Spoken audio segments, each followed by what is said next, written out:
కుటుంబాన్ని పరిచయం చేయబోతున్నాడు. దేవుడు ఆశీర్వదిస్తే ఎలా ఉంటుందో పరిచయం చేయబోతున్నాడు.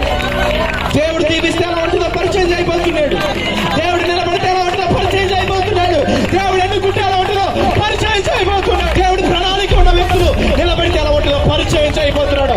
ఇదిగో ప్రపంచానికి నిన్ను పరిచయం చేయబోతున్నాడు. చెప్పలే బట్ట నీ బంధువులకి నిన్ను పరిచయం చేయబోతున్నాడు. నీ స్నేహితులకి నిన్ను పరిచయం చేయబోతున్నాడు.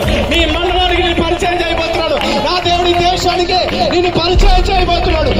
నీ కుటుంబం మారుమూల ప్రాంతంలో చిన్నదా, నీ కుటుంబమా, నీ జీవితం మారుమూల జీవితంలో ఒక చిన్న జీవితమా, నా ప్రభు చెప్తున్నాడు చిన్నదానివి కాదు, చిన్న కుటుంబం కాదు, నిన్ను పరిచయం చేయబోతున్నాడు.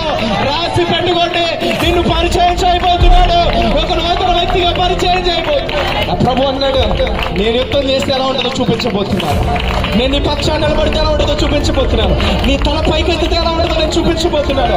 నేను కనపరిస్తే ఎలా ఉంటుందో నేను చూపించబోతున్నాను. నీ పక్షాన ఏ కార్యం చేస్తే ఎలా ఉంటుందో చూపించబోతున్నాను. నీకు ఆరోగ్యం ఇస్తే ఎలా ఉంటుందో నేను చూపించబోతున్నాను. ప్రాణం ఇస్తే ఎలా ఉంటుందో చూపించబోతున్నాను. నీ మందిరాన్ని, నీ సంఘాన్ని విస్తరింపజేస్తే ఎలా ఉంటుందో నేను చూపించబోతున్నాను. అనేక గుంపులు వస్తే ఎలా ఉంటుందో నేను చూపించబోతున్నాను. చెల్లి నీతో మాట్లాడుతున్నాడు ప్రభు, నిన్ను పరిచయం చేయబోతున్నాడు.